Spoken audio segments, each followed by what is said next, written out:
Hello everyone, welcome to career jobs academy. Career jobs academy YouTube চ্যানেলে তোমাদের সকলকে স্বাগত। স্টুডেন্টস, আজকে আমি তোমাদের সামনে যে ক্লাসটি এনেছি সেটা অত্যন্ত একটা গুরুত্বপূর্ণ ক্লাস। অর্থাৎ এই ক্লাসটি তোমাদের খুবই হেল্পফুল হবে তোমরা যারা ডাব্লিউবিপি মেন্স কিংবা এক্সাইজ মেন্স কনস্টেবলের জন্য অপেক্ষা করছো। তোমরা জানো যে ডাব্লিউবিপি মেন্স এবং এক্সাইজ মেন্স কনস্টেবলে ইংরেজি রয়েছে। তো ইংরেজিতে ভালো স্কোর করতে গেলে টেন্স অবশ্যই জানা দরকার। তো আমি এই পুরো টেন্সটাকে তিনটে পার্টে আমি কভার করব, অর্থাৎ তিনটি ক্লাসে আমি কভার করব। আজকের ক্লাসে অর্থাৎ পার্ট 1-এ আমি প্রেজেন্ট টেন্স রেখেছি, পার্ট 2-এ পাস্ট টেন্স রেখেছি এবং পার্ট 3-তে আমি ফিউচার টেন্স রেখেছি। তো চলো শুরু করছি আজকের ক্লাস। দেখো, টেন্স টেন্স আমরা কাকে বলবো? টেন্স হলো ভার্বের যে রূপের দ্বারা কাজের সময় বা কাল বোঝায় তাকে টেন্স বলে। অর্থাৎ কোনো একটি কাজ যে সময়ে হচ্ছে বা হয় সেই সময়টাকে বলা হয় টেন্স। ওকে, টেন্সকে আমরা প্রধানত তিন ভাগে ভাগ করতে পারি। সেটা কি? প্রথমত প্রেজেন্ট টেন্স বা বর্তমানকাল, পাস্ট টেন্স বা অতীতকাল, এমনকি ফিউচার টেন্স বা ভবিষ্যৎকাল। প্রেজেন্ট টেন্স আমরা এখন আলোচনা করব। প্রেজেন্ট টেন্স কি? প্রেজেন্ট টেন্স হলো যে ভার্ব দ্বারা কোনো কাজ বর্তমানে হয় বা হচ্ছে বোঝায় তাকে প্রেজেন্ট টেন্স বলে। অর্থাৎ বর্তমানে কোনো কাজ হয় বা হচ্ছে তাকেই আমরা বলবো প্রেজেন্ট টেন্স। যেমন সে বাড়ি যায়। সে বাড়ি যায় মানে কি? বর্তমানে সে কি বাড়ি যায়। এখানে তো বলা নেই যে সে বাড়ি গিয়েছিল বা সে বাড়ি যাবে। এখানে বলা হচ্ছে সে বাড়ি যায় মানে কি? বর্তমানে। সেজন্য এটাকে প্রেজেন্ট টেন্স আমরা বলবো। তার মানে কি? প্রেজেন্ট টেন্স আমরা অ্যাকচুয়ালি কী বুঝলাম? যে বর্তমানে কোনো কাজ হয় বা হচ্ছে তাকে আমরা প্রেজেন্ট টেন্স বলবো। ওকে, তারপরে আমরা দেখব পাস্ট টেন্স। পাস্ট টেন্সটা কি? যে ভার্ব দ্বারা অতীতে কোনো কাজ হয়েছিল বোঝায় তাকে আমরা পাস্ট টেন্স বলবো বা অতীত কাল বলবো। অর্থাৎ যে ভার্বের দ্বারা কোনো কাজ অতীতে হয়েছিল সেটাকে আমরা পাস্ট টেন্স বলবো। অর্থাৎ কাজটি হয়ে গিয়েছিল, মানে এখন হয়নি বা পরে হবে না, হয়ে গিয়েছিল, কাজটা কোনো এক সময় হয়ে গিয়েছে, সেটাকে আমরা বলবো পাস্ট টেন্স। উদাহরণ হিসেবে আমরা কি রেখেছি? দেখো, সে বাড়ি গিয়েছিল। দেখো, প্রেজেন্ট টেন্সে ছিল কি? সে বাড়ি যায়। আর এখানে সে বাড়ি গিয়েছিল, হি ওয়েন্ট টু হোম। তার মানে হি ওয়েন্ট টু হোম হবে এই সে বাড়ি যায় এর ইংলিশ। ক্লিয়ার? ফিউচার টেন্স কি? ফিউচার টেন্স হলো যে ভবিষ্যতে কোনো কাজ হবে বোঝাবে। অর্থাৎ কোনো কাজ হবে মানে হয়নি, শুরু হয়নি মানে শুরু হবে, সেটাকে আমরা বলবো কি? Future tense. সংজ্ঞা হিসেবে আমি কি রেখেছি? দেখো, যে ভার্ব দ্বারা কোনো কাজ ভবিষ্যতে সম্পাদিত হবে বোঝায় তাকে ফিউচার টেন্স বা ভবিষ্যৎকাল বলে। যেমন কি? গীতা ধীরে ধীরে হাঁটে। এখানে ধীরে ধীরে হাঁটবে বোঝাবে। ওকে, এখানে একটু টাইপিং মিস্টেক হয়েছে। এখানে গীতা ধীরে ধীরে হাঁটে নয়, এখানে গীতা ধীরে ধীরে হাঁটবে। ওকে, গীতা উইল ওয়াক স্লোলি। ওকে, দেখো, প্রতিটি টেন্সকে আমরা 4 ভাগে ভাগ করতে পারি। মানে শুধু প্রেজেন্ট, পাস্ট এবং ফিউচারই নয়, এই প্রেজেন্ট টেন্সকে আমরা 4 ভাগে ভাগ করব, ফিউচার টেন্সকে আমরা 4 ভাগে ভাগ করব এবং কি পাস্ট টেন্সকেও আমরা 4 ভাগে ভাগ করব। তার মানে আমরা 3টেকে 4 ভাগে করে ভাগ করব। তার মানে 3 4 কি 12টা টেন্স আমরা জানবো। দেখো, আমরা এখন প্রেজেন্ট টেন্স অর্থাৎ প্রেজেন্ট টেন্সের যে 4টি করে যে ভাগ রয়েছে সেই ভাগের মধ্যে আমরা এখন ঢুকে যাব। দেখো, প্রথমে কি? প্রেজেন্ট ইনডেফিনিট টেন্স বা সাধারণ বা নিত্য বর্তমান কাল, প্রেজেন্ট কন্টিনিউয়াস টেন্স বা ঘটমান বর্তমান, প্রেজেন্ট পারফেক্ট টেন্স বা পুরা ঘটিত বর্তমান, 4 number present perfect continuous tense, পুরা ঘটমান বর্তমান কাল। ওকে, তারপর দেখো 5 নাম্বার পাস্ট ইনডিফিনিট টেন্স, সাধারণ বা নিত্য অতীতকাল। 6 নাম্বার পাস্ট কন্টিনিউয়াস টেন্স, ঘটমান অতীতকাল।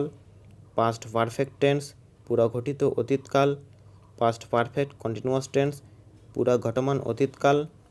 Future indefinite tense, future continuous tense, future perfect tense, future perfect continuous tense. এই 12টি টেন্সকে আমরা এর পরবর্তী ক্লাসে আলোচনা করব। আমরা এই ক্লাসে প্রথম 4টে টেন্স সম্পর্কে আমরা আলোচনা করব বা আমরা বুঝে নেব। এই প্রথম 4টি টেন্স, ঠিক আছে, অর্থাৎ প্রেজেন্ট পার্টটা, ঠিক আছে। দেখো আমরা আজকে একদম টেন্সের মূল যে বিষয় অর্থাৎ মূল যে ভাগ প্রেজেন্ট টেন্সের, সেই ভাগগুলি আমরা আজকে এখন আলোচনা করব, ঠিক আছে। দেখো প্রথমেই আমি রেখেছি প্রেজেন্ট ইনডেফিনিট টেন্স। এই প্রেজেন্ট ইনডেফিনিট টেন্সটি আসলে কি? এই প্রেজেন্ট ইনডেফিনিট টেন্সটি হলো, দেখো সংজ্ঞা, যদি বর্তমানকালে কোনো কাজ ঘটে বা ঘটে থাকে, কোনো চিরন্তন সত্য বোঝায় বা অভ্যাসবশত কোনো কাজ করা বোঝায়, তবে ভার্বের প্রেজেন্ট ইনডেফিনিট টেন্স হয়। ক্লিয়ার? মানে যদি বর্তমানে কোনো কাজ ঘটে বা ঘটে থাকে, কিংবা যদি কোনো চিরন্তন সত্য বোঝায়, কিংবা দেখা গেল অভ্যাসবশত কোনো কাজ করা বোঝাচ্ছে বা বোঝায়, তাকে কিন্তু আমরা প্রেজেন্ট ইনডেফিনিট টেন্স বলবো। উদাহরণ হিসেবে দেখো, সে বাড়ি যায়, এটি কি বর্তমানে ঘটে বা বাকি বর্তমানে ঘটে থাকে, সে বাড়ি যায়। হি গোস হোম, আমরা ভাত খাই, আমরা ভাত খাই। উই ইট রাইস, তারা বিকালে খেলা করে। They play in the afternoon. Okay, দেখো এইখানে আমি প্রেজেন্ট ইনডেফিনিট টেন্সের কিছু নোটস বলে আমি রেখেছি, এটা তোমাদের ভালোভাবে মনে রাখতে হবে। সেটা কি? দেখো, প্রেজেন্ট ইনডেফিনিট টেন্সে সাবজেক্ট বা কর্তার পরে ভার্বের যে মূল রূপ, সেই মূল রূপটি বসে।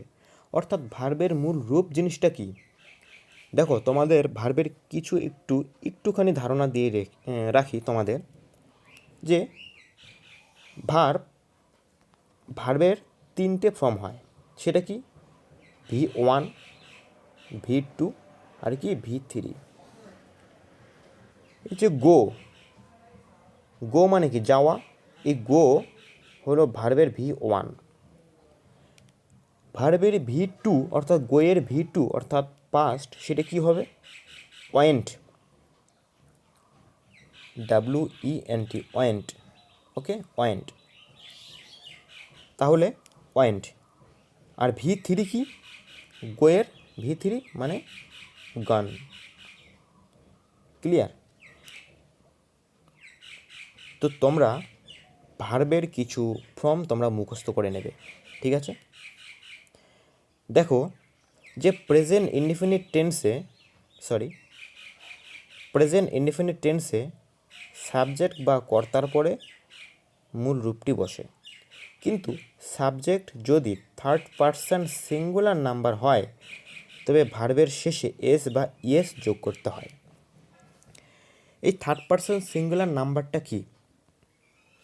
একটুখানি তোমাদের পার্সন সম্পর্কে একটু ধারণা দিয়ে রাখি। দেখো, আমরা নিজেদের সম্পর্কে যা বলি বা নিজেদের সম্পর্কে যা কিছু বলি, সেটা হলো কি ফার্স্ট পারসন, মানে আমাদের নিজেদের সম্পর্কে।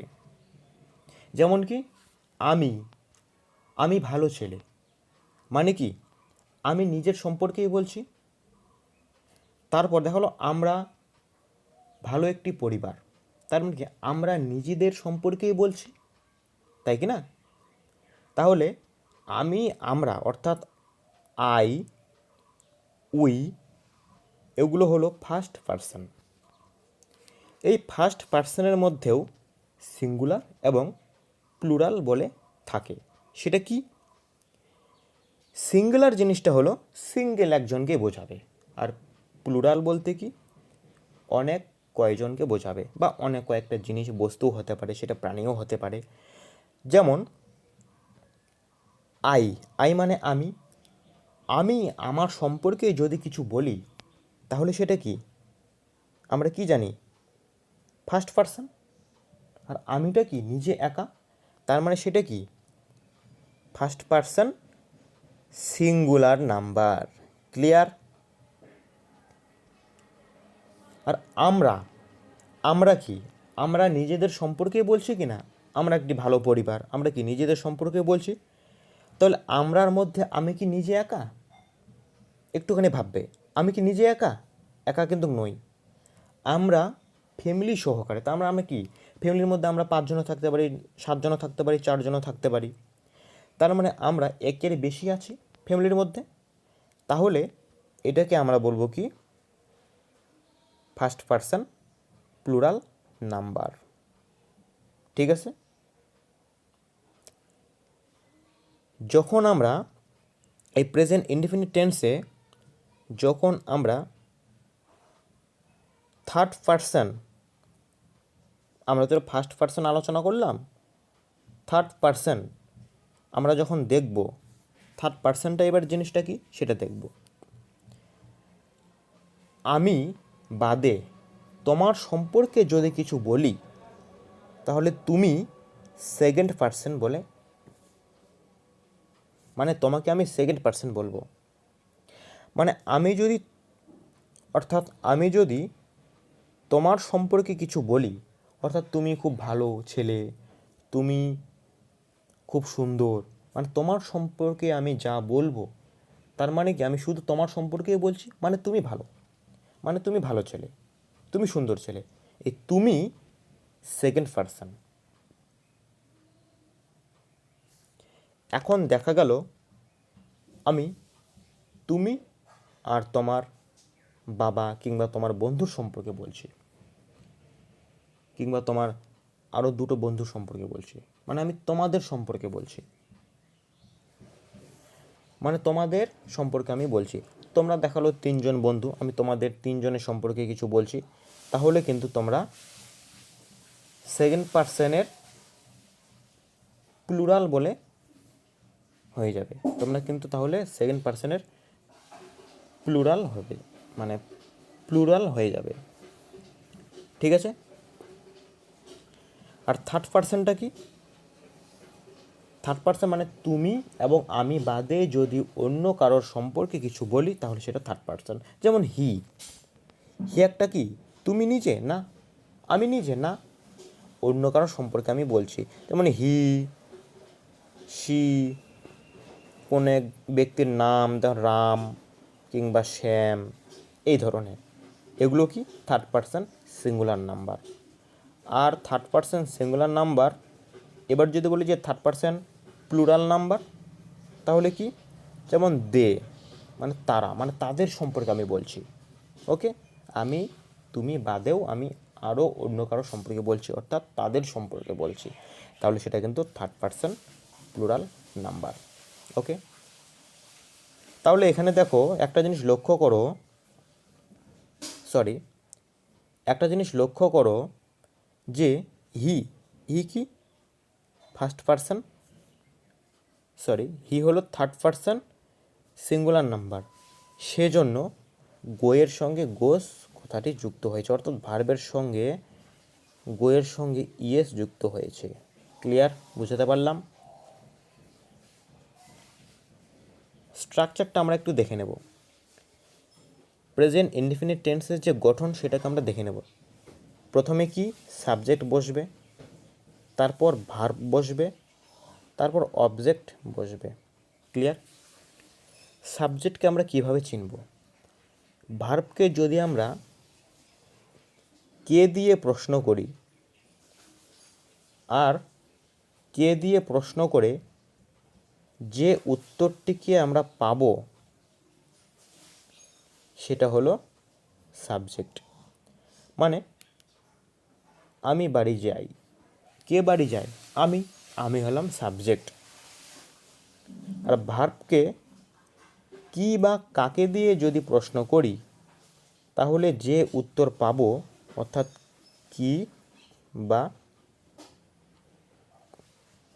কাকে দিয়ে প্রশ্ন করলে যে উত্তর পাবো সেটা অবজেক্ট। যেমন আমি ভাত খাই, তাই তো? আমি ভাত খাই। আমি প্রশ্ন করছি ভার্বকে, কি খাই? ভাত। তার মানে ভাত হলো অবজেক্ট। ক্লিয়ার?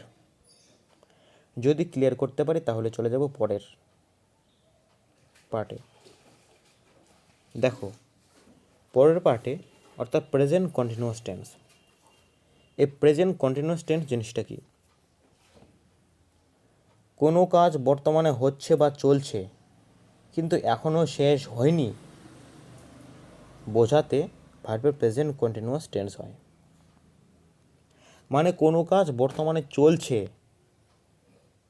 এবং চলাটা এখনও শেষ হয়নি, তাহলে সেটা কিন্তু প্রেজেন্ট কন্টিনিউয়াস টেন্স হবে। যেমন তারা ফুটবল খেলছে, মানে ফুটবল খেলাটা কিন্তু শেষ হয়নি, তারা খেলছে, তাহলে এটা কিন্তু present continuous tense. They are playing football. ছেলেটি ভাত খাচ্ছে, the boy is eating rice. আমি একটি উপন্যাস পড়ছি, I am reading a novel. Okay, note দেখো, কিছু নোট আমি রেখেছি, এগুলো তোমাদের মনে রাখতে হবে।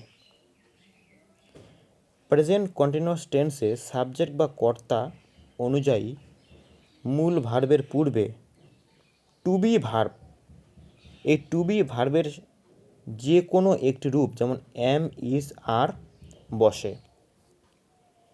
এই এম, ইজ, আর এগুলো এই প্রেজেন্ট কন্টিনিউয়াস টেন্সে বসে। কিন্তু আমরা কি করে এগুলোকে আমরা ব্যবহার করব? দেখো, আইয়ের সঙ্গে প্রতিটা মুহূর্তের জন্য এম বসবে, অর্থাৎ প্রেজেন্ট কন্টিনিউয়াস টেন্সে। তারপর হি, শি, ইট, রতন কিংবা কোনো ব্যক্তির নাম কিংবা কোনো ব্যক্তির বা কোনো বস্তুর নাম, এইসবের ক্ষেত্রে কিন্তু ইজ বসে। আর উই, ইউ, দে, কাউস এগুলোর ক্ষেত্রে আর বসে। স্ট্রাকচারটা দেখে নেই একবার।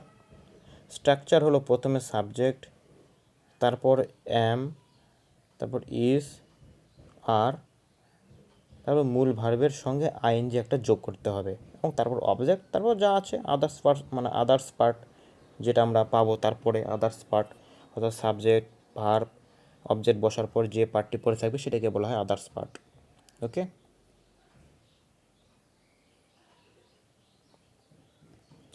Present perfect tense. Present perfect টেন্সটা কি? কোনো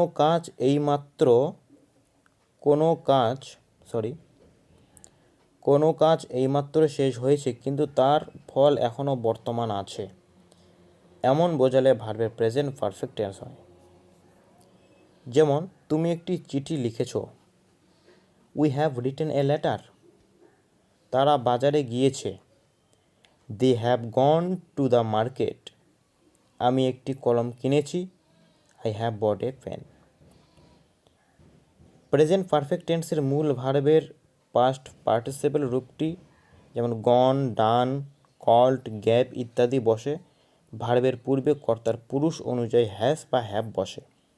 যেমন আই, উই, ইউ, বয়েস এগুলোর ক্ষেত্রে হ্যাভ বসে। হি, শি, ইট, অরুণ কিংবা কোনো বস্তুর নাম বোঝালে তাহলে হ্যাজ বসবে। ওকে, স্ট্রাকচারটা দেখে নেই একবার। দেখো, প্রথমে সাবজেক্ট, তারপরে হ্যাভ অথবা হ্যাজ, তারপরে মূল ভার্বের ভিথি অর্থাৎ 3 নম্বর ফর্মটা বসবে, তারপর অবজেক্ট, তারপর others part. Okay, present perfect continuous tense. কোনো কাজ পূর্বে শুরু হয়ে এখনও চলছে এমন বোঝালে ভার্বের প্রেজেন্ট পারফেক্ট কন্টিনিউয়াস টেন্স হয়। যেমন, তিনি 3 দিন ধরে এই বইটি পড়ছেন। মানে কোনো কাজ পূর্বে শুরু হয়ে এখনও চলছে এমনটা যদি বোঝায় তাহলে ভার্বের প্রেজেন্ট পারফেক্ট কন্টিনিউয়াস টেন্স হয়। মানে যেমন দেখো, তিনি 3 দিন ধরে এই বইটি পড়ছেন, তার মানে কি কাজটি পূর্বে শুরু হয়েছে কিন্তু কাজটি এখনও শেষ হয়নি, এখনও চলছে, মানে পড়ছেই তিনি। তাহলে কি তিনি 3 দিন ধরে এই বইটি পড়ছেন। He has been reading this book for 3 days। Rahul 3টার সময় থেকে দৌড়াচ্ছে। মানে রাহুল 3টার সময় থেকে দৌড়াচ্ছে, মানে যখন আমি রাহুলকে দেখি সে দৌড়চ্ছে, কিন্তু সে দৌড়ানো শুরু করছে কিন্তু 3টা থেকে। ঠিক আছে, 3টা থেকে। তাহলে সেক্ষেত্রে হবে কিন্তু Rahul has been running since 3 o'clock। কিছু নোট আমি রেখেছি, খুবই ইম্পর্টেন্ট এই নোটগুলি, তোমরা মুখস্থ করবে বা তোমরা একটু মনে রাখার চেষ্টা করবে।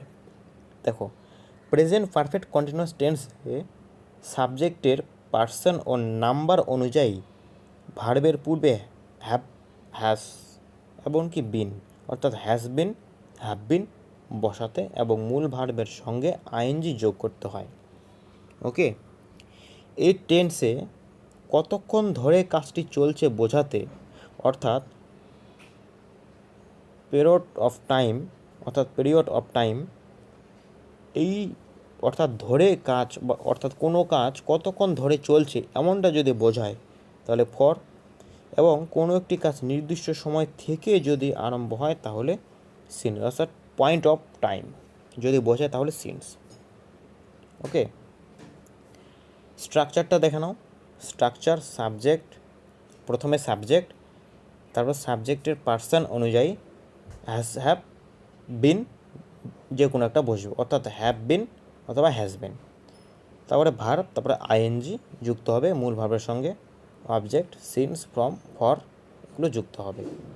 ওকে, তো আজকে এই পর্যন্তই। পরবর্তীতে দেখা হচ্ছে অন্য ক্লাসে অর্থাৎ পার্ট 2 নিয়ে।